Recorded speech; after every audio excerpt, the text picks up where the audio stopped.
Salud amigos, tripulantes de nuestra querida, contaminada y única nave espacial. La misma que, desde la última vez que nos vimos por estos medios, ha dado otra vuelta sobre su eje imaginario y, por supuesto, sigue generando acontecimientos en pleno desarrollo. Raro que aparezca de pie contra el mapa abriendo, no menos raro que esté con mi smoking tropical. Esta es una clásica guayabera, pero me gusta para la noche de este color, se ve muy comme il faut. Y resulta que todo el programa es una oportunidad de última hora que no podíamos dejar pasar.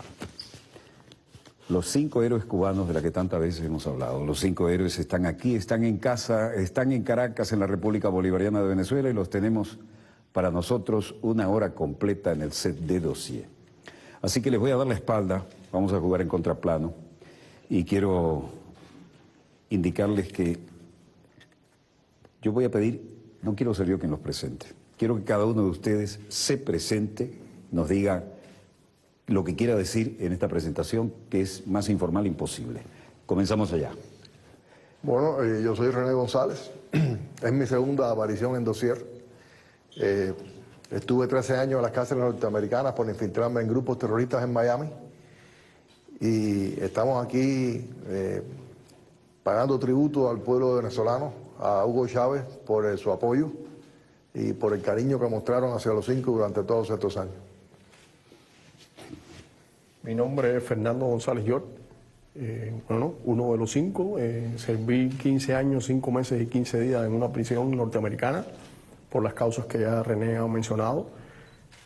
Nos sentimos muy honrados de estar aquí en Venezuela. Creo que era un lugar al que obligatoriamente debíamos venir para rendir tributo y honrar al comandante Hugo Chávez y agradecer al pueblo bolivariano de Venezuela por su apoyo durante todos estos años que nosotros permanecimos en prisión, todo el apoyo que recibimos de ellos, sin el cual no hubiera sido posible la victoria del 17 de diciembre cuando regresaron nuestros 3 compañeros a casa.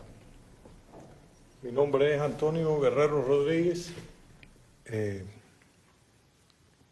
Cumplí 16 años de prisión, de injusta prisión, y ya explicaron mis compañeros, nuestro objetivo en las misiones que cumplimos era sencillamente proteger a nuestro país y con ello proteger a cualquier ciudadano del mundo de ese flagelo tan inhumano que es el terrorismo. Finalmente se logró nuestra libertad el pasado 17 de diciembre del 2014 y estamos aquí en la patria de Bolívar y de Chávez para agradecerle a este pueblo, para agradecerle a estos hermanos todo el apoyo que nos brindaron y para sentirnos aquí en la gran patria hermana de Venezuela. Y ha sido un día maravilloso hoy en este comienzo de nuestro recorrido, de nuestra visita.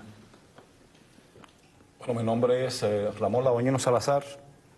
Nosotros, junto a mis hermanos Antonio y Gerardo, cumplimos 16 años al final de una injusta sentencia debido a la lucha antiterrorista que nosotros 5 realizábamos.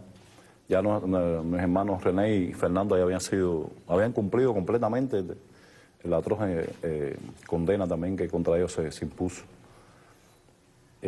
La lucha nuestra es bien conocida aquí y gracias al pueblo, al esfuerzo del gobierno bolivariano, del comandante Chávez, que siempre tuvo la oportunidad, ¿no?, grande por defender a los 5, por defender nuestra causa. Y a él teníamos que rendir homenaje. Hoy cumplimos 2 sueños enormes, que uno era sueños históricos, diría yo. El primero era, como decía José Martí, antes de quitarnos el polvo del camino, venir y rendirle homenaje al gran libertador de América, a Bolívar, y así lo hicimos. y cumplimos una deuda histórica con Chávez, porque uno de nuestros sueños principales era también darle un abrazo a Chávez. Por circunstancias de la vida, pues no pudo ser así, pero le llevamos el abrazo eterno al cuartel de la montaña y nos sentimos profundamente conmovidos por ese hecho. Y queremos expresar nuestras gracias al pueblo bolivariano y a toda la revolución bolivariana por todo lo que hicieron por la causa de los 5 y por Cuba. Gerardo Hernández Nordero, 16 años, 3 meses y 4 días en prisiones del Imperio por defender a nuestro pueblo de terroristas que históricamente han actuado con total impunidad desde el territorio de Estados Unidos, un país que dice estar en guerra contra el terrorismo, pero para el cual obviamente existen terroristas buenos y terroristas malos. Hoy cumpliendo un viejo anhelo, que es estar aquí agradeciendo al pueblo venezolano el apoyo y la solidaridad con la que nos acompañó por estos 16 años en prisión. Gracias. Bueno, hechas las presentaciones, es un placer poder hacer un programa en Guayabera, además no andar encorbatado, pero lo fundamental es que esto nos ayuda a mantener la informalidad con que siempre que hemos podido nos hemos comunicado, ¿no? Nos sentimos honrados con la presencia de ustedes y creemos que es el momento de dar los testimonios que a veces no han sido dados porque siempre queda algo y no hay nada. La experiencia es intransferible, dicen, pero se puede aprender de la experiencia ajena, ¿no? ¿Cuál fue el momento más duro de todos estos años, Gerardo? Bueno, obviamente el momento más duro, y hay que ser breve, es el arresto y los primeros días, los días subsiguientes. Yo vivía con mi familia en Miami. El arresto típicamente es un asalto, no diferente de las películas. Y a partir de ahí eres sacado bruscamente de tu hogar. La familia queda a merced del FBI, que se quedó ocupando tu casa. En el caso nuestro fueron un poco más allá de lo normal y después de pasarnos por el FBI nos llevaron para la sección de las celdas de castigo en la cárcel federal de Miami. Y realmente es un momento difícil. De pronto te das cuenta que todo lo que tenías garantizado ya no está. Está tu familia en la casa, sin que tú sepas cómo van a poderse librar de esa situación. De hecho, esa casa mi familia la perdió como resultado de esta historia. Y realmente fueron días esos primeros días fueron fuertes. Ellos nos pusieron en solitaria, sin prácticamente nada en la celda. Y lo hicieron todo calculadamente, de modo que entre el sábado por la mañana, que fue el arresto, y el lunes mediaran unos días para que uno recapacitara, por decirlo de alguna forma. Para mí fue así de difícil hasta el día que bajamos a la corte por primera vez el lunes, y esto es parte de estas historias que no se conocen mucho. Todo está preparado para que sea un espectáculo. O sea, estamos hablando de los presos con un overol anaranjado, bien feo, encadenado, con un aspecto patibulario porque te han mantenido en una celda de castigo sin un cepillo de dientes, sin un peine, y de pronto se abre un elevador y sale la cordillera de presos y el circo romano ese que está esperando a los presos para divertirse, para gozar de la humillación de haber detenido 5 cubanos. Y realmente cuando yo salgo ahí, en ese espectáculo, lo primero que hago es buscar a mi familia, porque solamente ver la cara de mi esposa, de mis hijas. Y de pronto en medio de esa búsqueda oigo una voz de un infantil que dice, ¡papi! Y cuando miro era mi hija, adolescente, levantándome la mano frente a todos ellos, poniéndome el dedo hacia arriba. Yo creo que ahí se acabó la ansiedad, ahí se acabó el estrés, ahí se acabó la preocupación. Y a partir de ese momento emprendimos la tarea de resistir hasta el día de hoy con más fuerza. Yo creo que en esos momentos difíciles que describe René, que fueron los momentos iniciales, y que yo coincido con él en que fueron los más difíciles, yo creo que Venezuela, que hasta ese momento era un país del cual no se hablaba mucho, jugó un papel fundamental, porque a nosotros se nos arresta en septiembre del año 98 y apenas unos 3 meses después en momentos en que nosotros nos mantenían en las condiciones en que René ha descrito, de aislamiento, no teníamos noticias, no leíamos periódicos, no sabíamos lo que estaba pasando, no ya en el mundo, ni siquiera en el propio Miami. Y de una manera muy casual, muy informal, por comentarios que escuchamos, nos llegó muy escuetamente la noticia de que Hugo Chávez había ganado las elecciones en Venezuela. Y fue, como ha descrito René también en otras ocasiones, un rayito de luz en aquella oscuridad, metafóricamente hablando, ¿no?, en que nos encontrábamos, ¿no?, en momentos difíciles. Esa noticia jugó un papel muy esperanzador para nosotros. Por supuesto, ninguno de nosotros tenía idea en lo que se convertiría Hugo Chávez en el futuro, pero instintivamente reconocíamos una victoria popular en esa elección. Y bueno, tampoco podíamos imaginar lo que sucedería con posterioridad a la victoria de Chávez, todos los triunfos de la izquierda en América Latina. No teníamos la capacidad de visualizar eso, ¿no? Pero aquel momento inicial, con una noticia muy escueta, un comentario que escuchamos, supimos que había ganado Chávez, y fue un momento de mucha esperanza en aquellas circunstancias para nosotros. Yo quería mencionar eso porque coincido en la descripción que hace René de aquellos momentos iniciales como los más difíciles, y veo ese papel, ¿no?, de Venezuela y de la revolución bolivariana que se iniciaba entonces. Yo quiero hacer un comentario, porque ahí sucedió un milagro en aquellos días, ¿no?, a mí en lo personal, y un poco que nos vino a traer, aparte de lo que René describe, que empezamos aquella resistencia, a resistir aquellas condiciones que vivíamos incluso en una... No sabíamos la dimensión, sabíamos que había un odio que se estaba enfrentando a nosotros, pero no sabíamos...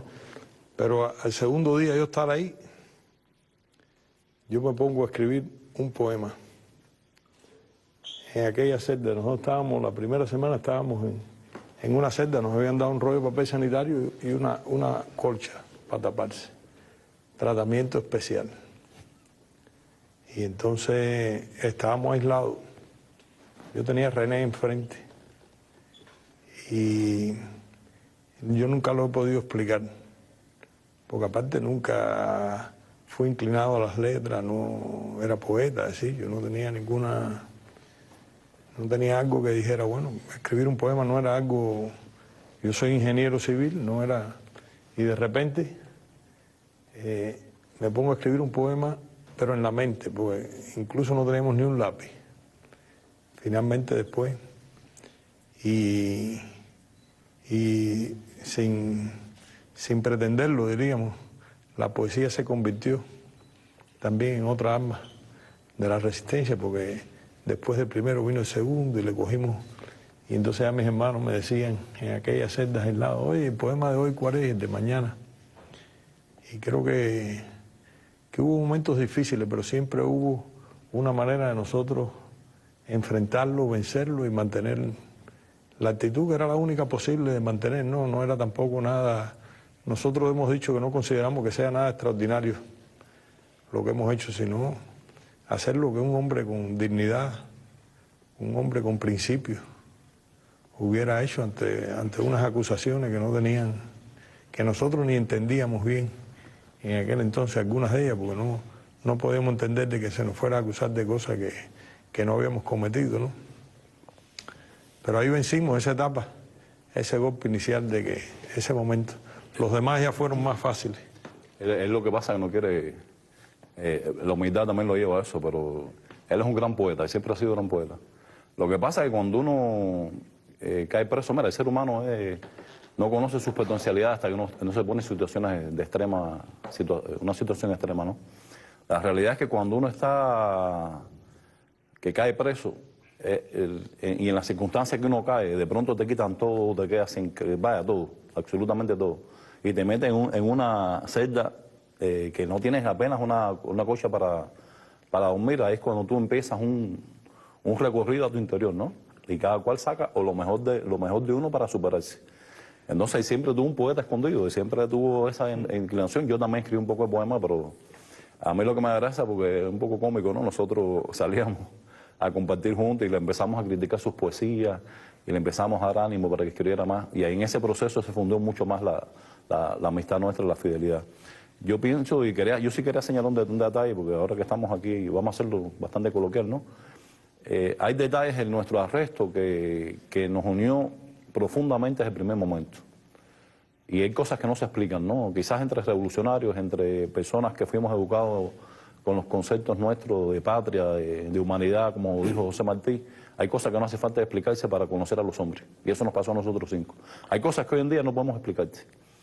Y nosotros, cuando sucedió el arresto, vimos que 5 estábamos claros que estábamos firmes en nuestras posiciones, que nunca íbamos a quebrantar, que nunca íbamos a doblegarnos, que preferiríamos morir en la prisión antes de arrodillarnos de ninguna manera, de ninguna forma. Y yo quiero destacarlo aquí porque, bueno, siempre forma parte de nuestro, yo diría, de nuestro orgullo de los 5, ¿no? Que me acuerdo que al principio que al preso, Gerardo tuvo una actitud muy encomiable que nosotros siempre hemos analizado entre nosotros. Y en aquella situación difícil que cayeron otros compañeros que incluso tenían familia y cosas parecidas, Gerardo tuvo la postura incluso de echarse la culpa del resto de las personas, ¿no? Entonces, eso te demostraba la calidad humana con la que estábamos rodeados. Éramos hermanos de lucha, éramos compañeros que en estas circunstancias especiales nos unimos, pero eso te demuestra también que estabas ante personas que aún siendo hermanos nuestros, se crecían en esas circunstancias, ¿no? Y nosotros no podíamos menos que estar a la misma altura siempre, ¿no? Y en eso nos conmovió mucho, por supuesto, la imagen. En ese proceso uno va mucho a la historia patria, va a Hugo Chávez cuando salió presidente, va a Fidel, va a Martí, y eso formó parte yo pienso, esencial en nuestra resistencia, ¿no? Y yo quiero brevemente, y quizás voy a hacer un salto un poco brusco, pero no quiero dejarlo señalar porque sé que aquí vamos a empezar a hablar y nosotros con los cuales empezamos a hablar no terminamos. Y entonces quiero aprovechar esta oportunidad también para brindarle nuestro apoyo al pueblo bolivariano que está pasando por un momento tan difícil y tan complejo, en la cual la amenaza imperial una vez apunta sus lanzas sobre el pueblo de Bolívar. Y con la cosa loca de poner a Venezuela como una amenaza a la seguridad nacional de Estados Unidos, lo cual obviamente es totalmente falso. Así que nuevamente nuestro apoyo, nuestra solidaridad. Nosotros somos soldados de la patria de Bolívar, también de la patria grande, y aquí estamos para servir a Venezuela y para honrarla. Así que aquí gracias. Tuvimos muchos momentos difíciles en prisión y justo ahora en libertad es que hablamos de eso, porque en su momento no queríamos preocupar a nuestros familiares ni queríamos preocupar a las muchísimas personas que en Cuba se ocupaban de nosotros, ¿no? Y se preocupaban por nosotros. Pero tuvimos experiencias como por ejemplo estar hablando con alguien y 10 minutos después verlo salir muerto, apuñalado, o ver personas que se quitaron la vida. Son experiencias que para nosotros no eran para nada común y fueron bien duras. Ahora coincido con mis compañeros que los momentos más difíciles estuvieron relacionados con aquellos primeros meses en el Hueco, el famoso Hueco que eran... Aclaremos qué es el Hueco, ¿no? Sí, porque además de cárceles de máxima seguridad, hay graduaciones que son mucho peores que el concepto ese, ¿no? Exacto, sí. En realidad muchas personas escuchan del Hueco y piensan que es un hueco. No, es como los presos llaman a una sección que hay en las prisiones, que el nombre oficial es Unidad de Alojamiento Especial, o SHU, Special Housing Unit, y son celdas de castigo. Claro, las condiciones dependen del tipo de prisión que sea. Hay prisiones nuevas en las que estructuralmente hay un poco de mejores condiciones. Hay prisiones muy viejas como Lompoc en California, que las celdas son bien estrechas, con salideros, con humedad, porque no existe aire, etc. Ahí a nosotros, después que nos arrestaron y después que quisieron comprarnos y después que quisieron que traicionáramos a nuestro país, a nuestra revolución, porque ese era el plan. El plan no era tenernos en prisión tanto tiempo resistiendo, el plan era que nosotros traicionáramos a Cuba y utilizarnos como utilizan a todos los traidores, ¿no? Después que nos negamos, pues nos pusieron ahí 17 meses en esas celdas de castigo, los primeros 6 meses en condiciones de aislamiento solitario, y al coincidir que eran, bueno, obviamente una experiencia nueva para nosotros, bastante traumática por así decirlo, pues fueron meses muy duros. 3 de nosotros teníamos identidades falsas, y entonces obviamente no podíamos escribirle a nadie, ni podíamos llamar por teléfono a nadie, ni recibir llamadas, ni recibir cartas, ¿no?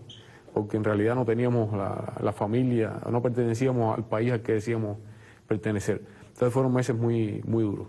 Pero también, como decían mis compañeros, fueron meses en los que aprendimos mucho y conocimos la calidad humana de cada cual y nos comenzamos a sentir muy orgullosos de cada cual, y ahí se forjó, digamos, nuestra hermandad para toda la vida, porque de los momentos difíciles precisamente surgen grandes cosas. Debe haber una forma de hacer una síntesis que escapa a mi capacidad en ese momento. La suma de experiencias, la experiencia es intransferible, obviamente, ¿no? Pero lo que llama la atención es que en esta misión en la que ustedes van allá a insertarse para tratar de evitar la ola, esto es lo que la gente no tiene muy claro, la ola de atentados terroristas que se estaban suscitando en La Habana, por poner un ejemplo sencillo, ¿no? ¿Hasta qué punto esta misión tuvo resultado en eso? Yo no le doy la palabra a nadie, la toma quien quiera. Bueno, yo creo que tuvo resultados, pero primero quiero referirme al término que usted utilizó, porque fue un término que fue discutido durante el juicio, y usted decía una ola de atentados, que es realmente lo que sucedió. Y una cosa que se debatía es que, bueno, la ironía de que en Estados Unidos puede suceder un acto terrorista que es criticable y que no debe suceder en ninguna parte. Eso lo transmiten las emisoras norteamericanas, todo el mundo lo conoce. Sin embargo, en Cuba se estaban sucediendo esos actos terroristas y el mundo no lo conocía. Pero además, no solo que el mundo no lo conocía, sino que las mismas autoridades del Buró Federal de Investigaciones en sus testimonios, en los juicios, en el juicio nuestro, y los fiscales no consideraban eso como una ola de atentados terroristas. Yo no sé cómo los consideraban como hechos aislados, no querían darle esa terminología, y por eso a mí me es un país que vive de la famosísima capacidad de manejo del turismo y del altísimo nivel de satisfacción de la mayoría de los que han visitado Cuba en plan turístico. De pronto se encuentra que en un hotel de primera categoría están estallando bombas, o que muere un turista italiano, como fue el caso, ¿no? O que de repente, como si fuera un rally deportivo, los Cessna Push-Pull que salen de Miami sobrevuelan ese hermoso malecón que me recuerda tanto la Rambla de Montevideo, y resulta que empiezan a tirar panfletos subversivos. Eso no se lo, para decirlo en términos coloquiales también, no se lo cala, porque eso es como calarse una bayoneta, no se lo cala a ningún país. Ahora, el caso aquí es muy interesante, porque entre ustedes hay pilotos de instructores, tienen diferentes especialidades. Tenemos gente que ha nacido en Chicago. ¿Cómo es eso? Bueno, tú decías una cosa interesante, Walter. Yo nací en Chicago. Mi padre era pelotero, fue a jugar pelota a Estados Unidos. Tengo ascendencia materna norteamericana, se encontraron los viejos en Estados Unidos, y bueno, nací en Chicago, Antonio nació en Miami. Pero me hiciste recordar una cosa, cuando el juicio de nosotros está por contar. El juicio no se ha contado, no se conoce el juicio de los 5. Se conoce el caso de los 5, pero no se conoce el juicio. El juicio lo estamos contando, yo hice un diario, estoy tratando de hallar el tiempo para terminar de editarlo. Toda la patria grande nos está viendo, y además voy a dar testimonios aleatorios. Por ejemplo, tengo correos de la Universidad de Osaka, en Japón, por decir algo. Tenemos emisoras retransmitiéndonos, aunque sea el audio, en California, así que es el momento de... Yo quería referirme al punto de viraje en el juicio. Sí. Porque cuando nosotros empezamos el juicio éramos los espías de Castro. Y claro, habíamos establecido ciertas relaciones con lo que se llaman los marshals, los alguaciles que nos cuidaban, nos custodiaban. Y había una relación personal de respeto, pero siempre distante, porque éramos espías que le estábamos haciendo daño a Estados Unidos. Cuando empieza el juicio, los primeros síntomas de resquebrajamiento de esta imagen creada por la Fiscalía empiezan a aparecer cuando no aparece ninguna evidencia de espionaje. Todos estos oficiales son exmilitares, saben lo que es espionaje, saben lo que es secreto, y empiezan a participar en las sesiones de juicio y se dan cuenta de que está terminando el año 2000 y no aparece ninguna evidencia de espionaje.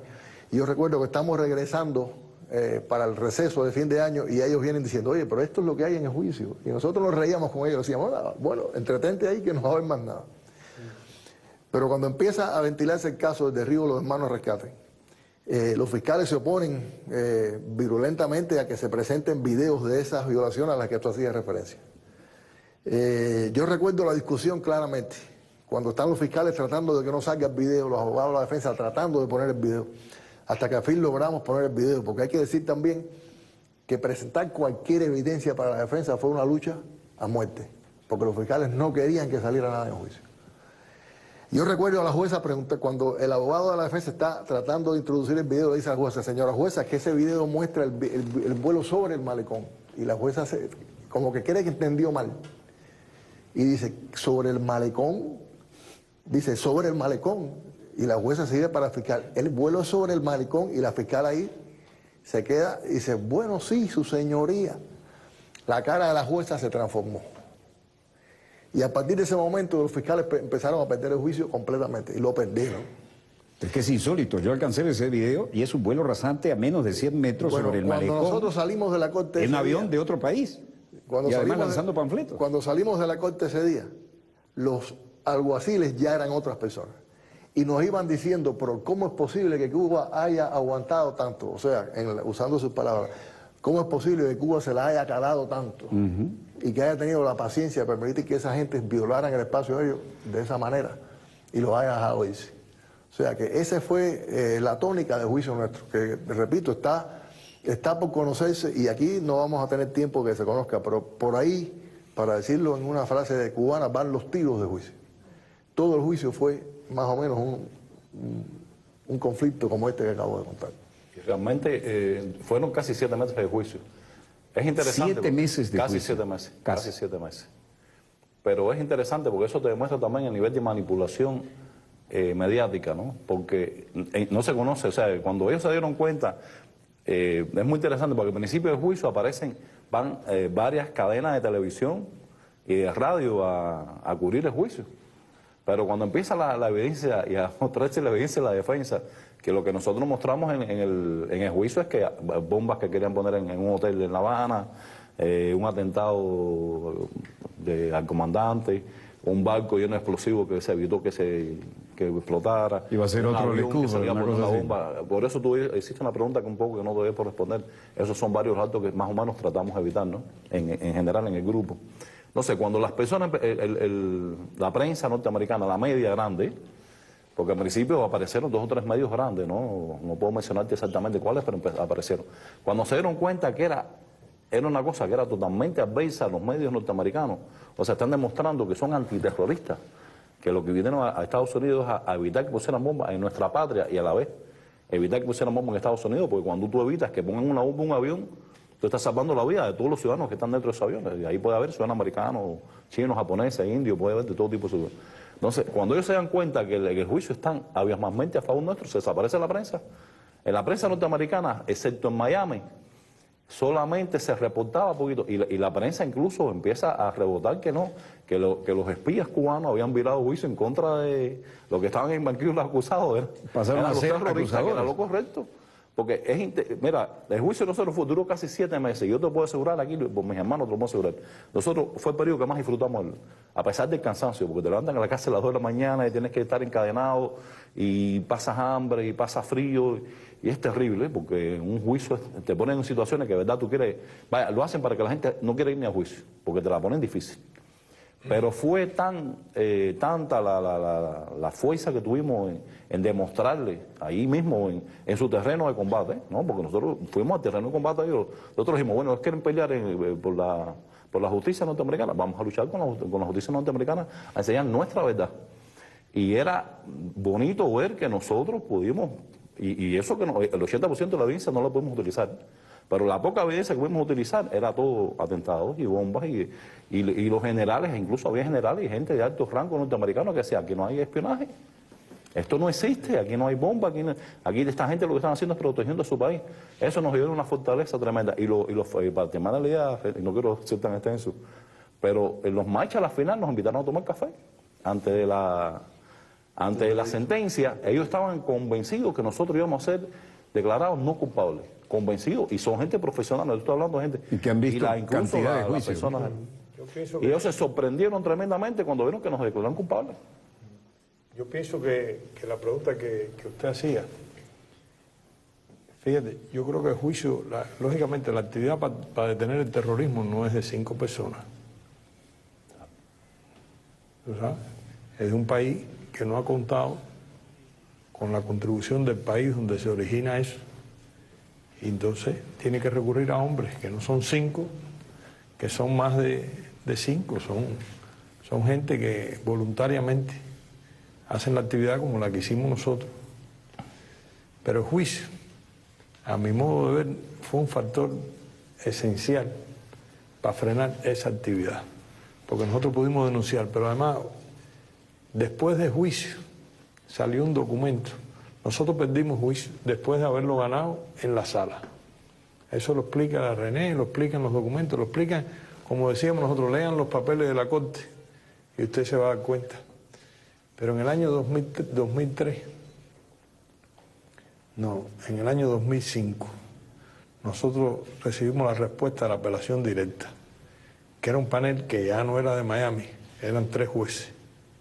Y ya no era de Miami. No era de Miami. Nosotros apelamos, importante. Nosotros apelamos, usted tiene derecho, ¿cómo lograron acaba eso? el juicio, usted tiene derecho a apelar a el nivel superior, que era la Corte de Apelaciones de Atlanta. Y esos jueces, la Corte decide que sean 3 jueces, se crea un panel.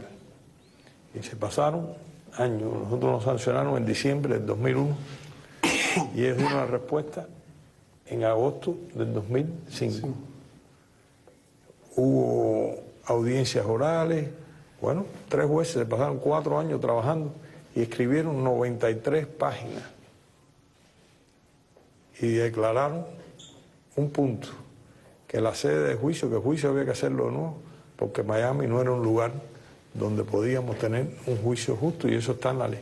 Pero ahí hay una cosa. Cuando Bush Jr. llega a la presidencia, se roban las elecciones en la Florida, ¿verdad? Correcto. Impedía a la propia policía que los negros, los ancianos, todos aquellos que tenían un sentido obligatorio de votar por alguien menos malo, porque si no, la categoría de vida social se iba al diablo, la policía no los dejaba ir a votar. Sí. Eso lo dijimos acá.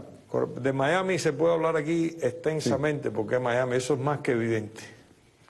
Pero lo importante que yo quería señalar de la lucha, de lo que significó esto, que hay una página en ese dictamen de esos 3 jueces en la que mencionan con nombre y apellido los grupos terroristas.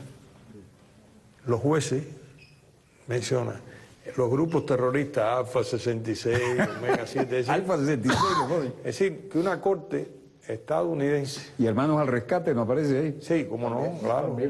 Reconoce. La Fundación Nacional. Queda reconocido. La Fundación Nacional. Es muy difícil pedirle a una persona que esté interesada en el caso que vaya a Miami o a un lugar en Estados Unidos y pida las más de 50.000 páginas del caso, documentos del FBI, documentos de varias fuentes, y se lo estudie. Es muy difícil pedirle a alguien. Por eso muchas personas tienen una noción del caso, pero no conocen los detalles. Ahora, si usted me lo permite, ¿cómo no? En aras de aportar a esta respuesta de cuán exitoso fue nuestro trabajo y si logramos impedir algún acto terrorista, a mí me gustaría mencionar el título de 2 libros de personas, de autores que hicieron precisamente eso. Adelante. Fueron a Estados Unidos, revisaron las 50.000 páginas de récords del caso, se las estudiaron, entrevistaron personas de ambos lados, especialistas en Cuba, víctimas en Cuba, terroristas en la Florida. Un libro se llama Los últimos soldados de la Guerra Fría y fue escrito por el brasilero Fernando Moraes. Y es una recopilación muy extensa, escrito además, parece una novela, no lo es, y vienen ejemplos concretos ahí de qué tipo de actividades hacíamos. El otro libro, lamentablemente existe solo en inglés por ahora, pero tengo entendido que se va a publicar en español y fue escrito por el canadiense profesor de periodismo Steven Kimber, y la traducción del título al español sería Lo que yace a través del agua, la verdadera historia de los 5 cubanos. Fue publicado en Canadá. Ambos libros, sin que se pusieran de acuerdo, tienen la misma información, digamos, porque es tomado de los documentos originales. Cada cual lo hizo a su forma y varían en algunas cosas, ¿no? Pero ambos libros son excelentes y vienen ejemplos concretos de qué investigábamos nosotros, contra qué terroristas trabajábamos, qué logramos, qué no pudimos lograr, etcétera. Porque los terroristas están ahí, eso es algo que también la gente no se explica, ¿no? Posada Carriles está allí todavía, vestido de angelito, y es un hombre que fue el autor intelectual, uno de los autores intelectuales de una bomba en un avión que costó 73 vidas, y vive allí protegido por las autoridades del mismo país que dice tener una guerra contra el terrorismo. Y José Basurto está allí todavía, disfrazado de pacifista. Basurto estaba en el Cessna que se salvó. Exacto. Porque cuando vio cómo estaba la cosa, metió gas. Eso está, la grabación. Y se arrancó para Miami. La grabación existe. Cuando él llama primero le dice, no, sigan, que eso es una bengala. Y cuando él llama y ve que ya los otros aviones los derrumbaron, le dice a su copiloto, ahora sí tenemos que irnos. Pero su risa está grabada también, eso se puso en el juicio. Y el abogado mío le decía, usted estaba llevando a esos muchachos a la muerte, ¿de qué usted se reía? Y él dice, no, porque estaba nervioso. Entonces, la versión que le dan los medios corporativos de prensa... Eran dos Cessna Pushball. Exacto. Él cuando ve que la cosa viene en serio, exacto, pone rumbo a Miami y todo gas. Entonces, la versión que le dan los medios y corporativos... deja al otro atrás. Así exactamente fue. La versión que dan los medios corporativos de prensa es que no, eran unos pobres angelitos que estaban rescatando balseros. No le dicen que ya no habían balseros en esa época porque ya sabían... Pero además balseros donde, en la bahía de La Habana. Exacto, ya se habían firmado los acuerdos migratorios. Era no una organización pacifista. No le dicen que José Basurto tiene un expediente terrorista que consta en los documentos del propio FBI. No le dicen que estaban probando un arma secreta para ser introducida en Cuba, que mi abogado lo interroga en el juicio, con los papeles del FBI. Y le dice, ¿es verdad que usted estaba probando un arma? Y él tiene que reconocer que sí, sí. ¿Y para qué usted quería esa arma? No, era para tirárselo a los balseros, para que ellos mataran pájaros o pescados para que comieran. Y mi abogado le dice, ¿usted le iba a tirar la cocina también para que lo cocinara? ¿Por qué no le tira mejor la comida? Entonces es récord público, ¿no? El que quiera que vaya a los récords públicos y lo chequee. Y ahí está. Lo que pasa es que ellos apuestan porque una mentira repetida 100 veces llega a convertirse en verdad. Entonces siguen diciendo que esas avionetas que eran pacifistas, que pobrecitos que estaban rescatando balseros, y que es así, apuestan al desconocimiento de las personas. Pero todo el que esté escuchando este programa y quiera saber si estamos diciendo la verdad o no, vaya a los papeles originales del caso, que son papeles del FBI, y que vea si es verdad que Basurto, que dice ser pacifista, estaba probando un arma o no. Que vea si es verdad que Basurto fue a Cuba en una lancha y disparó un cañón contra un hotel, o no. Esa persona que dice ser seguidor de Mahatma Gandhi, que vea. Yo quiero agradecer al presidente de Venezolana de Televisión, al colega y amigo Yuri, que nos ha dado la oportunidad de no hacer cortes, porque esto está muy bueno. Vamos a seguir la hora completa. Adelante. No, yo decía que algo que está vinculado con lo que dice Gerardo, ¿no? La necesidad de ir al récord de lo que fue el juicio, de los transcritos de las audiencias, y lo que dice René, de cómo ese juicio se fue virando. Y eso se puede apreciar en la prensa de Miami, la prensa local de ahí, que está controlada por la extrema derecha de los cubanoamericanos. Y cómo en la medida que el juicio fue avanzando y fueron apareciendo esas cosas, esas contradicciones evidentes de los testigos que presentaban los fiscales en contra nuestra, y cómo fueron apareciendo después, en la medida en que la defensa fue presentando nuestro caso, nuestra manera de defender, cómo la prensa se fue poniendo en una situación histérica realmente. Es que el juicio se le da vuelta totalmente. Esto era la tormenta perfecta para demostrar, mire lo que está haciendo Cuba aquí. Y de pronto los argumentos se vuelven 180 El titular grados. de Miami Herald decía, espías de Castro ponen al exilio en el banquillo de los acusados. Así mismo decía. Claro, Esa nosotros debemos histeria. acusarnos dentro de porque se formó como una paranoia en la prensa. Sí, nosotros lo seguimos. Y después descubrimos con el tiempo, al final, que había hasta periodistas pagados por el gobierno de Estados Unidos para que inflaran más el odio hacia nosotros en la prensa de Estados Unidos, porque el juicio se estaba perdiendo. O sea, en la sala el juicio se estaba perdiendo. E incluso uno de los artículos llega a decir que nosotros tenemos poder de convencimiento porque habíamos sido entrenados con alucinógenos en Cuba. En serio, de esto no es. Un titular de Eso es real, eso es un titular. una cosa, parece Pero, una cosa. pero ¿y mirando dónde las personas se le, lo que se le tendrían que haber acabado hace rato los alucinógenos? Tendría que tener el síndrome de abstinencia. Una anécdota breve y sencilla, vaya, para poder hablar. No, esto se pone bueno. Hay un No, general no hacemos corte, norteamericano, vamos. un general norteamericano, Charles Wilhelm, que era el presidente del Comando Sur. Y el director del Comando Sur. Comando Sur, palabras mayores. Charles Wilhelm, sí. A él lo citan porque supuestamente nosotros queríamos... ¿Puede repetir el nombre de del alguna general? manera. Bueno, Repite el nombre. Charles Wilhelm, se Bien, llama él. Wilhelm.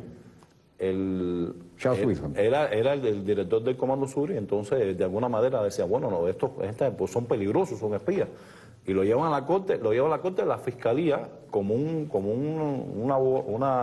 testigo a favor de la fiscalía.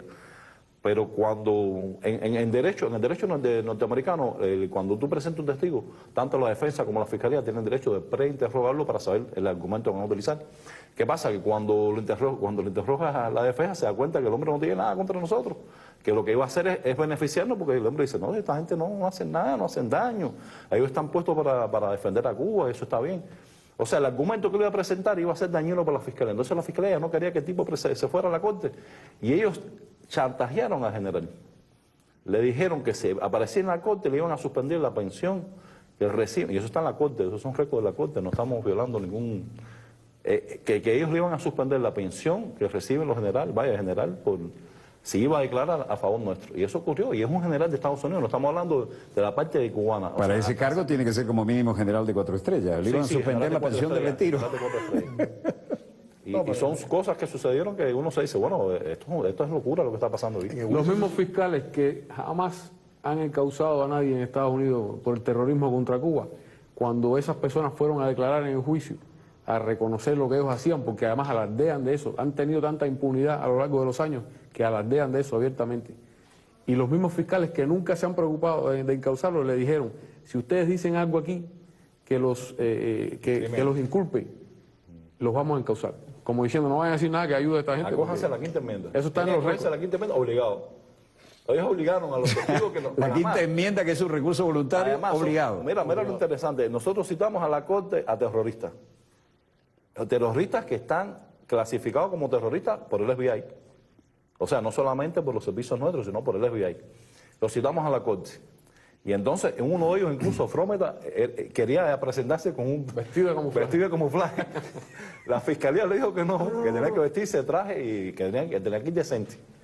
Bueno, el hombre cuando se lo paran en el estrado, ya tú sabes, empieza a decir barbaridades y además nosotros teníamos fotos de ellos entrenando en los Clay con las armas y todo. Ese es el jefe de los comandos F4, una de las tantas organizaciones que tienen sus campos, sus bases. Tienen campos de tiro y se entrenan. Pero lo curioso es los soldados de weekend. Sí. Fíjate tú que nivel de infantilismo también en la respuesta, ¿no? Pero son cosas, por eso te digo que este diario de René hay que leerlo con gusto. A él le preguntan, bueno, pues se ven en uno de los ejercicios, se ven con los AKM, así subiendo y haciendo ejercicios y tirando en los campos de... Y la defensa le pregunta, Marquena le pregunta, bueno, ¿y usted qué estaba haciendo en ese momento? ¿Está tirando? Y dice, no, nosotros estábamos haciendo ejercicio. Ejercicio para coger fuerza. Mire, ese hombre... Es una burla. Ese hombre, presentamos un video en el caso que tuvimos que obligar al FBI a que lo proveyera, no es que quisieran ayudarnos. Y se puso ese video. Se proyectó en una operación encubierta, porque era tan evidente ya, tan al descaro, como decimos nosotros los cubanos, lo que estaban haciendo, que bueno, el hombre cae, se enreda él solo en una operación con un supuesto sargento desencantado que trabajaba en una base norteamericana y estaba robándose armas y vendiéndolas. Y era un policía encubierto, ¿no?, de la agencia contra armas de fuego. Bueno, este Frometa, que es el jefe de los comandos F4, que ya lo habían agarrado antes con armas y lo habían soltado, no le habían hecho nada, lo firman queriendo comprar esas armas. Es una operación encubierta. Y entre las armas que quería comprar había un misil Stinger de tumbar aviones. ¿Un Stinger? Sí, eso lo ponen Pero en el estaban juicio. vendiendo de todo. Lo ponen en el juicio, grabado, ¿no? Por supuesto no sabía que lo estaban grabando. Y el sargento, el supuesto sargento, le abre la caja y le dice, aquí está el Stinger que usted ordenó, ¿para qué usted lo quiere? Y él dice, eso es para tumbarle un avión a Castro. Y el hombre le dice, tiene que tener cuidado porque si el avión lo tumba en una zona con personas, va a matar a gente. Y el hombre responde, mejor así mato 2 pájaros de un tiro. Freeze, FBI, lo arrestan y le proponen que si se declara culpable, lo condenen a 3 años. Como yo le decía a presos que estaban con nosotros en prisión, cuando le hacía esta historia increíble, yo decía, a ti, por una pistolita vieja que tú tenías en el bolsillo, te dieron 10 años, más 5 por conspiración. Y a ese hombre que ya tenía antecedentes de terrorismo, le ofrecieron 3 años probatorios. Ahora, es tanta la impunidad que ellos han tenido. Pero un Stinger son palabras mayores. Palabras muy serias. Es tanta la impunidad que ese hombre dijo, no, yo voy a ir a juicio. Y fue a juicio. Obviamente, con el Stinger ahí y la operación, lo encontraron culpable. Pero así todo no cumplió más de 3 años y un poquito. Es un misil de combate aire-aire, además. Déjame corregirlo. A él le ofrecieron 1 año de libertad de prisión domiciliaria si se declara culpable. Y como fue a juicio, le dieron los 3 años de sentencia, hizo años y pico cerca de 2. Es que y sigue ahí haciendo lo mismo. Vestido de camuflaje. Está el caso de Yuli Torres. Y van envejeciendo y dicen, el año que viene invadimos Cuba. Nosotros fuimos a... Y que el año que viene cada vez menos, porque se van muriendo, ¿no? Nosotros citamos a una agente de la Agencia Federal de Armas de Fuego. Yuli Torres es el nombre de la gente. Esta señora interceptó un bote camino a Cuba de uno de estos grupos terroristas. Tenían los AK, tenían granadas, tenían explosivos en el bote. Y le incautaron el material y lo soltaron. Y el abogado le preguntó, pero usted no los encausó por violación de las leyes de las armas. Dice, no, el problema es que me dijeron que estaba pescando langosta. Así mismo. Así mismo. Y llevaban mapas de Cuba. Y repito, porque ahora los medios propagandísticos van a decir, los espías de Castro mienten, que vayan a la información original del caso, los papeles de juicio y del FBI, y que digan si estamos mintiendo o no. Y Ahí está todo. Y hay cosas que, aunque no son parte del récord, o sea, de los testimonios recogidos en el juicio, están relacionados. Y es que con posterioridad a juicio nuestro sale a relucir que el expediente que el FBI mantenía sobre Posada Carriles fue destruido. O sea, el FBI destruye el expediente de Posada Carriles. Y cualquiera se puede imaginar que en un país que está inmerso en una guerra contra el terrorismo en ese momento, la aprobación de destruir un expediente de una persona con ese historial no puede ser de un funcionario de un buró. Tiene que ser con ciertos niveles de aprobación bastante elevados. Y de pronto, cuando empiezan a hacer la investigación, que Posada Carriles aparece en Miami así y dice, aquí estoy, sale a relucir que el expediente de Posada Carriles había sido destruido. ¿A quién se le ocurre, ¿no? En el medio y son las cosas que nosotros estábamos denunciando en el juicio. Esta impunidad con la que se funcionaba. Y por acá hizo de las suyas también, ustedes creo que saben de eso, ¿no? Sí, claro. Tristemente. De hecho, el crimen de Barbados se preparó aquí. Yo en general tengo a veces una... Me gustaría tocar lo del crimen de Barbados. Yo tengo a veces una discrepancia con el concepto, que lo usamos mucho, pero yo, lo personal, discrepo un poco con el concepto o con la definición de autor intelectual. Él fue un autor material del crimen de Barbados. Él lo organizó aquí, lo preparó. El único que no hizo él fue poner la bomba personalmente. Para mí, autor intelectual de Moncada fue Martí, por sus ideas. Pero este delincuente, que además aquí fue acogido por los gobiernos de la Cuarta República y fue un torturador, y hay venezolanos todavía que andan por las calles de Venezuela que fueron víctimas de este hombre, fue autor material de ese crimen. Lo organizó desde una oficina que tenía aquí y envió a estos 2 individuos a poner la bomba y... Aquí andaban como sobreprotegidos, ¿no? La gente que andaba en eso, porque Posada Carriles aquí se manejó en cuerpos de seguridad del Estado, ¿no? Con absoluta impunidad. Y lo lamentable es que no estamos hablando del pasado, estamos hablando de ahora. Claro. Todavía Posada Carriles está en Miami. Orlando Bosch murió hace un tiempo, pero estos personajes están ahí, o sea, son intocables. Como son intocables muchos incluso de los terroristas y incluso de gente que tienen cuentas incluso con nuestros pueblos que van y se asilan en Estados Unidos y no les pasa nada. O sea, la justicia para tocarlos ahí es difícil. Cuando tú vives una extradición por un crimen de esto, como por ejemplo en Argentina, los que acabaron con el pueblo argentino, con los desaparecidos, con las madres, tú sabes, es difícil. Entonces, eso es la complejidad, ¿no? Es lo difícil de entender esa política del gobierno de Estados Unidos, que por un lado quiere luchar contra el terrorismo, pero por el otro lado, en su territorio, tiene terroristas en su propia lista del FBI, declararon su propia lista que son terroristas. En un tiempo, Orlando Bosch fue declarado el terrorista más peligroso del hemisferio occidental, no por la inteligencia cubana, por ellos mismos. Y ese hombre estaba ahí, y no pasó nada, y es la impunidad lo que lleva a estos hechos. Por eso hombres como nosotros harán falta siempre, ¿no? Porque mientras existe esta política de que tú sabes, de diferencias, de doble rasero. De doble rasero, tenemos que sentarnos claramente, a hablar claro y todos estos puntos dejarlos de una vez por todas atrás. Pero yo quiero rendir tributo también a las mujeres que hay detrás de estos hombres, ¿no? Claro. Pero mire... esas son las verdaderas heroínas. Yo creo que ustedes tendrán algo que decir y a mí me emociona decir esto. Yo te puedo hacer un cuento de la mía. Por favor. Porque nosotros reivindicamos muchísimo el papel de la mujer en Venezuela, ¿no? Y queremos ese testimonio. Yo, como se sabe, caímos presos en septiembre del 98. Y el juicio comenzaba en noviembre del 2000. Y aparentemente ellos habían guardado como moneda de cambio la posibilidad de chantajearme a costa de la permanencia de mi esposa en Estados Unidos. Ella tenía la residencia norteamericana, vivía ahí con mis 2 hijas. Por suerte, en agosto del 2000, mi hija mayor estaba de vacaciones en Cuba. Y la Fiscalía me propone, ya como un último recurso, un acuerdo para que yo cooperara, no fuera a juicio. Y al final del acuerdo, como que me dejan entrever que si yo no coopero, pueden deportar a mi esposa. Obviamente yo no firmé ningún acuerdo, eso fue en agosto.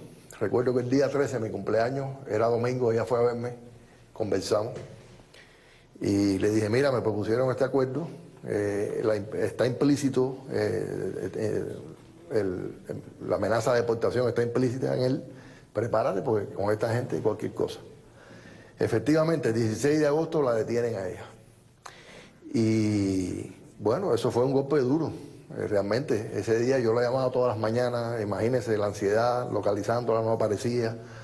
Al final mi abuela, que vivía en Sarasota y estaba a cargo de mi hija pequeña, que en ese tiempo tenía 2 años, es la que me dice que mi esposa está presa. Y ellos tienen la ocurrencia, vamos a decirlo así, de llevármela por la tarde para que yo la vea. Le ponen un overol de estos anaranjados, pero se buscaron, parece uno con el que pintaban alguna pared, todo manchado. Y la llevan a un lugar donde ellos ponen al gran jurado a recibir testimonio, y la sientan ahí y me hacen entrar a mí a ese lugar. Cuando yo entro a ese lugar, busco y la veo ahí, ella se levanta y viene para mí con aquel uniforme, que estaba, hay que decirlo, estaba horrible. Y a mí la indignación de pronto se me convirtió en una reacción inmediata. Cuando ella se acerca a mí, lo que se me ocurre es cogerla de la mano y darle una vuelta y decirle qué bien te queda el anaranjado delante de toda aquella gente. Ahí conversamos 10 minutos, se la llevaron a ella para la cárcel de Fort Lauderdale, donde la tuvieron 3 meses antes de deportarla en condiciones infrahumanas. Pero la historia que quiero contar tiene que ver con que mi abogado al otro día va a verla. Mi abogado va con un cubano que había sido policía, que era su investigador, un tipo decente. Indignado, me decía, yo nunca he hecho esto a nadie cuando era policía, jamás, esto no se hace. En fin, van a ver a mi esposa. Y regresa, y bueno, mi abogado se reúne obviamente conmigo. Yo me siento y mi abogado me dice, óigame compadre, su mujer es una mujer. Dígole, ¿qué pasó? Dice, me dice que si tú no chivateaste antes, que ahora menos.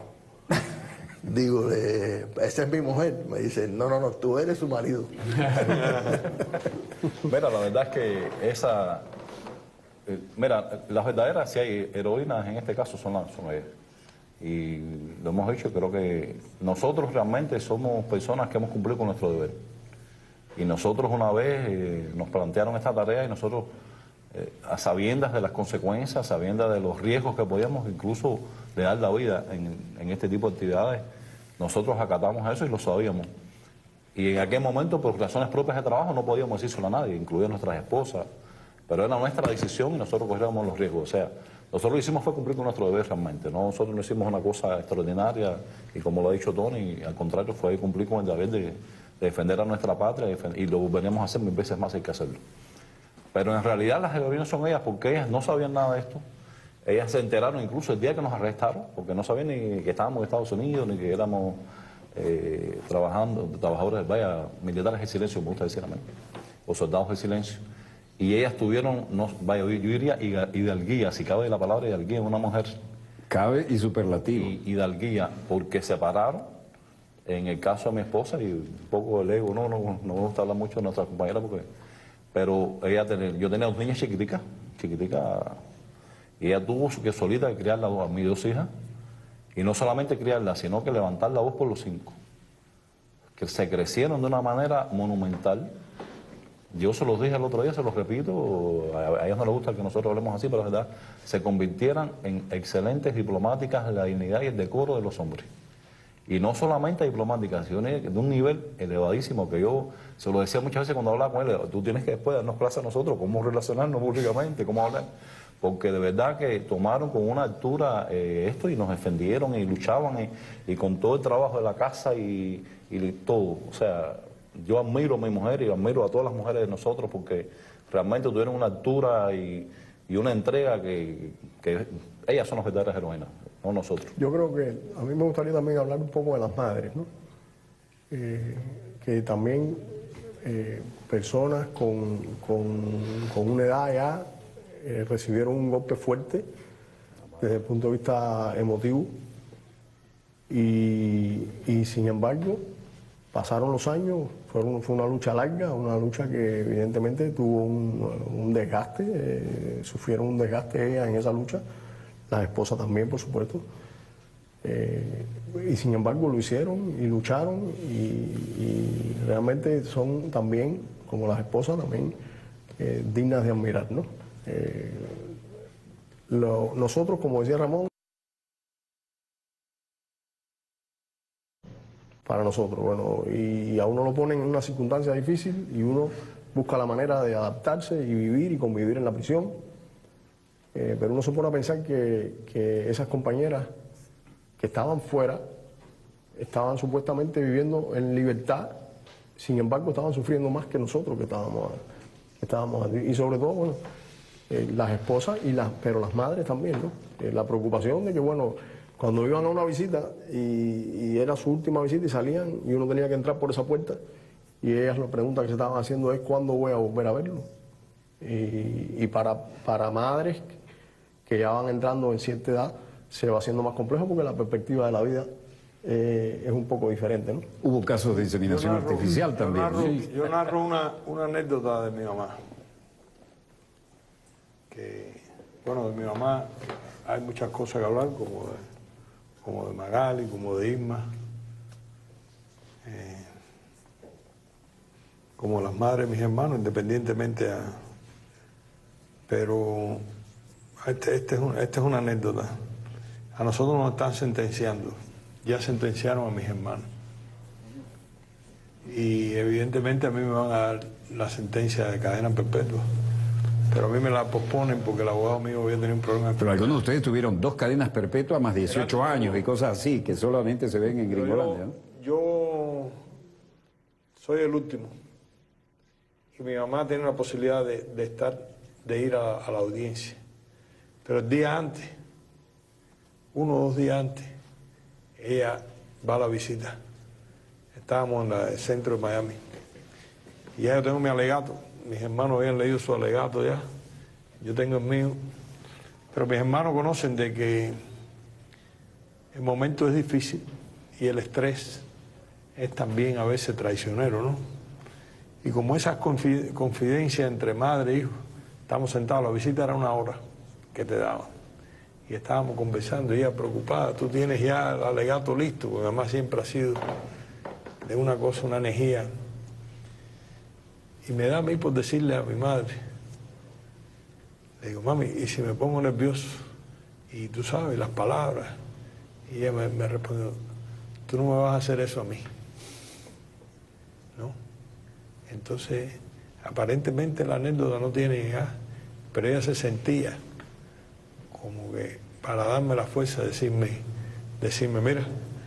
mira el ejemplo de tus hermanos, además tú no me puedes hacer eso a mí, es decir, tú no puedes hacer eso, tienes que crecerte, porque es lo que yo como madre te he enseñado como ejemplo, ¿no?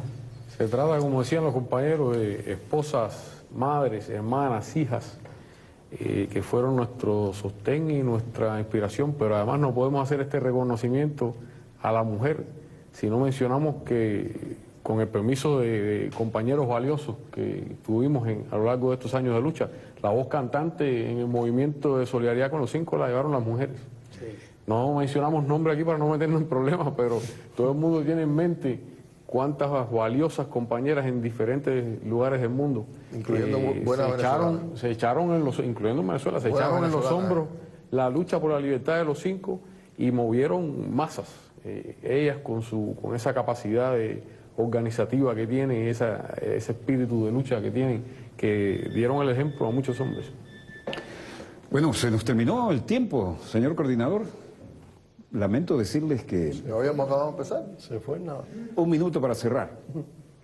¿Quién quiere decir algo más? Bueno, primero que todo, nuestro abrazo al pueblo venezolano, al compañero presidente Maduro, que nos ha manifestado su apoyo y su solidaridad en muchísimas oportunidades, y a quien tuvimos el privilegio y el honor de conocer el pasado 1 de mayo.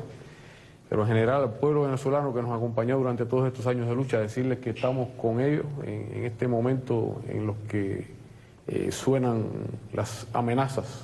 Los cubanos pasamos por eso, hemos pasado por eso, no es que hayamos salido, pero conocemos esa historia y sabemos cómo opera el imperio, ¿no? Pero también sabemos que cuando un pueblo cierra filas y se une y resiste, pues no hay amenazas ni hay agresiones que pueda con ellos. Queremos que sepan nuestros hermanos venezolanos que estamos junto a ellos y que los 5 le manifestamos su apoyo y les agradecemos su solidaridad durante nuestros años de lucha y le agradecemos también esta acogida que hemos tenido estos días aquí. Bueno, yo quiero aprovechar el minuto que queda para decirles que quiero entregarles algo que es el fruto de muchos años de periodismo. Esto se llama 76 domingos en nuestra querida, contaminada y única nave espacial. Fue el libro más vendido en la Feria Internacional del Libro en Caracas, lo cual me enorgullece. Todos dicen que... ¿No era José Martí el que decía que todo hombre debe plantar un árbol, tener un hijo y escribir un libro? Bueno, ahí va mi sentimiento martiano y tendré el orgullo de dedicárselos personalmente.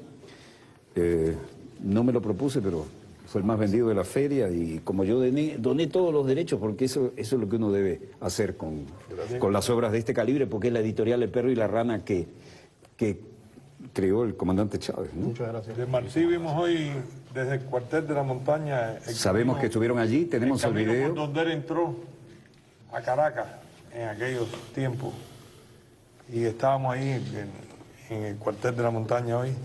Y recordábamos a Martí, porque Martí dijo una vez, honrar, honra. Sí, señor. Y estábamos honrando ahí al eterno comandante Hugo Chávez, que por siempre nos apoyó y por siempre va a estar en los corazones de nosotros, en las batallas que vamos a dar, como está en el pueblo venezolano. Y Venezuela tiene en nosotros hombres y soldados para defenderla y para honrarla, igual que nosotros defendemos y honramos a Cuba, así que cuenten siempre con nosotros. Muchas gracias. Así será. Muchas gracias. Y como bien citaba el compañero, en esa época llegar a Caracas era subir por la montaña con suerte en lomo de mula, ¿no? Y como bien dijo, sin quitarse el polvo del calzado, fue preguntar dónde estaba el lugar para rendirle tributo a Bolívar. A usted, por supuesto, gracias por la invitación. No, honradísimos. Quisiera tener más tiempo, teníamos la imagen de ustedes en el cuartel de la montaña, pero he preferido este testimonio que es irrepetible. Y en cualquier caso, el equipo a mi voz. ¿Cómo quedó eso? ¡Bien! ¿Cómo? ¡Muy bien! Disponga usted de las cámaras, señor director.